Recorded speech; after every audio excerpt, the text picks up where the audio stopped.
Welcome back, everybody, for another deep dive. This time we're jumping headfirst into Shakespeare. Specifically, Macbeth Act 1, Scene 2, the one where we're right there on that crazy battlefield. Yeah, this seems really a great way to see what makes Macbeth tick. We're talking ambition, obviously, violence for sure, and even a lot of foreshadowing. Like right away, we're thrown into all the chaos of the battlefield. King Duncan's getting this report from a wounded soldier. And Shakespeare does not hold back. No way. The soldier gives us this super vivid picture of Macdonwald, the rebel leader. He says he's merciless Macdonwald, worthy to be a rebel, for to that multiplying villainies of nature do swarm upon him. He's making sure we know this guy is like the ultimate bad guy. And then, bam, Yeah, enter Macbeth. right. The soldier's bursting with praise, saying Macbeth is disdaining fortune with his brandished steel, which smoked with bloody execution. I don't know about you, but that image sticks with you. I mean, wow. What do you think about that description? What really grabs you? It's so interesting how Shakespeare immediately makes Macbeth like a force of nature, and not just some guy with a sword. He's almost like a god in his power and fury. But that smoking steel, that also makes you think, does it hint at brutality too? Is this heroism? Or is it something darker? Right. Yeah. That's what makes this whole thing so interesting. We're already seeing these little cracks in Macbeth's heroic facade. And it doesn't stop there. The soldier goes on, comparing Macbeth and Banquo to cannons overcharged. He even says they took on their enemies like sparrow's eagles or the hare the lion. Those similes are so important. Shakespeare's using them to raise Macbeth and Banquo up above the average soldiers. I mean, at this point, they're practically mythical figures. But it also makes you think, can someone that powerful really control their ambition? Exactly. It's almost like Shakespeare setting us up for a big fall, showing us how high Macbeth can fly before, well, things go bad. And don't forget, this is all happening before we even meet Macbeth. This is all King Duncan. And he's only getting this secondhand. He wasn't there to see the battle. So he's basing everything on what this one soldier is telling him about Macbeth, about how heroic he is. Which makes me wonder, is he getting the whole story? Or is this all just some made-up story meant to impress the king? That's such a great question. And it really gets at the themes of deception and manipulation that are woven through the entire play. Okay, so we've got Macbeth, our tough warrior, Yeah. maybe with a little bit of a dark side. And we've got Duncan, our trusting king, who seems to take everything at face value. So where do we go from here? But just when you think the drama's peaked, along comes Ross with news from a totally different battle. The one against the King of Norway. Uh-oh. And guess what? Another win for Macbeth. It's like he's unstoppable. Right. But there's something about the way Ross describes the Norwegian army. He says their banners were flouting the sky and fanning our people cold. That image is so powerful. What's going on there? That's Shakespeare at his finest. Using language to subtly add layers of meaning. Flouting makes you think of arrogance. Disregard for any limits. It's like the Norwegians are way too confident, almost like they were tempting fate. So it's more than just what they look like. It's saying something about their character, like they were asking to be defeated. Exactly. And then that image of the banners fanning our people cold is amazing. You can just feel that chill of fear, like doom is coming, just from those banners. Shakespeare knew how to create an atmosphere with just his words. Okay, so 2 wins in a row. What's this mean for our boy Macbeth? He must be feeling pretty good. Well, King Duncan is definitely impressed. So much so, he decides to give Macbeth a big reward. The title Thane of Cawdor, which, if you remember, belonged to the traitor who was fighting with the Norwegians. Oh, yeah. So Macbeth basically wins because someone else loses. Is that like a bad omen? Like maybe all this luck isn't such a good thing? That's the point. When Duncan says, "What he hath lost, noble Macbeth hath won," it's got this double meaning. On the surface, it's just a fact, but also hints at the way power works.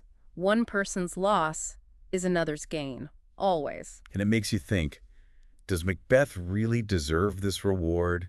Or was he just lucky to be in the right place at the right time? That is exactly the question Shakespeare wants us to think about. He's going to explore it through the whole play. But right now, Macbeth is definitely on top of the world. He's a hero. He's got titles and praise. What could go wrong, right? About that. Something tells me this is the calm before the storm. You guys better stick around because things are about to get really interesting. That's what makes Shakespeare so great. You get those moments of triumph, of glory, but there's always something a little unsettling underneath. Remember how we were talking about that smoke and steel earlier? Oh, yeah, for sure. It's not just about winning the battle. It's about how much force Macbeth uses, how brutal he is. Makes you wonder if he maybe likes it a little too much, the violence. Exactly. And think about it. We haven't even met Macbeth face to face yet. This whole scene, everything we know about him comes from other people's words. It's a really clever way to tell the story. So we're already building this image of him in our minds, this complex character, someone who can be a great hero, but also terrifyingly violent. Right. And that complexity is what makes Macbeth so fascinating. He's not just some one-dimensional bad guy. He's human, dealing with all these huge emotions, ambition, temptation, living with the consequences of his choices. And speaking of complex characters, let's talk about King Duncan for a minute. He seems so trusting, believing the best in everyone. Do you think that makes him kind of vulnerable in this world of politics and scheming? Oh, absolutely. Duncan's a good guy, generous, maybe a little naive, and that makes him an easy target. He's a good king, but he's blind to the darker side of human nature, the stuff that drives some of the people around him. Which makes this whole thing even more tragic. He's basically rewarding the guy who could end up being the biggest threat to his power. It's classic Shakespeare. The noble leader with a fatal flaw. The ambitious and potentially dangerous subject. And then there's the Thane of Cawdor, who's like a warning sign for Macbeth. I see what you mean. The Thane betrayed Duncan and lost it all. It's like Shakespeare saying, hey, Macbeth, watch out. This could be you. Exactly. And by giving Macbeth that same title, Duncan's basically setting him on a path that could lead to the same fate. It's foreshadowing at its best. Okay, so we've got this amazing web of characters, motivations, all centered around this idea of ambition. What are some of the things we should keep in mind as we keep going with Macbeth? What's important here? First, pay close attention to the language. Shakespeare's a master of using imagery and metaphors to talk about big ideas and emotions. Don't just read the words, really think about them. What do they tell us about the characters, about the themes of the play? Right, and remember, this is just the beginning. This early scene sets up everything that comes later. We're meeting the key players, seeing the main conflicts, and the big themes that will drive the whole story. Exactly. And don't forget about how the characters relate to each other. How does Duncan see Macbeth? What does the Thane of Cawdor tell us about what might happen to Macbeth? These are all really important things to think about as we go deeper into the world of Macbeth. It's like we're putting together a puzzle, and this first scene gives us some of the most important pieces. So as we move on to the next scene, what should we be thinking about? Well, we know Macbeth's the Thane of Cawdor now. He's a hero. But how is all this new power and attention going to change him? Will it feed his ambition? Will he be able to see what might happen if he goes too far? These are really good questions. Yeah. And I have a feeling the answers are going to be a lot more complicated than they seem right now. It's like that with power, right? It Yeah. can get to your head, especially when it happens so fast. Makes you wonder, what would you do if you were suddenly in charge? That's a really interesting question. And it feels like Shakespeare is asking us that throughout the whole play. Yeah. It's something we still think about today, right? We see it in politics, in business, even just in our own lives.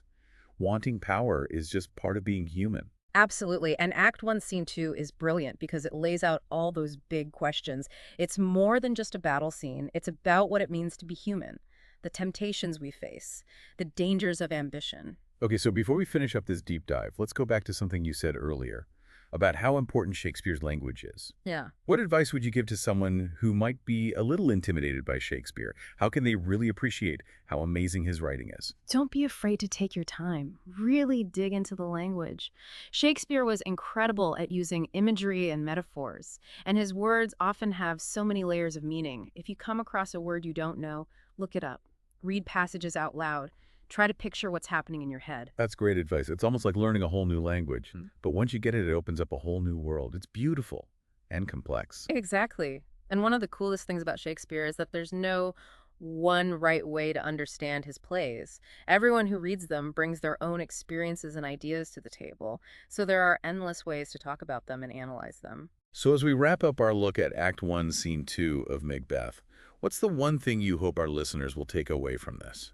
I think the most important thing is to notice how those seeds of ambition are planted right here in this scene. How does Macbeth handle all the praise and rewards? Does he seem happy with it? Or is there something darker underneath, like he wants more? Those are great questions to think about. And as we keep going through Macbeth, we'll see how those seeds of ambition grow and what happens in the end, for better or worse. I think it's going to be a wild ride. Thanks for joining us on this deep dive, everyone. We'll be back next time for more Shakespeare. Until then, happy reading.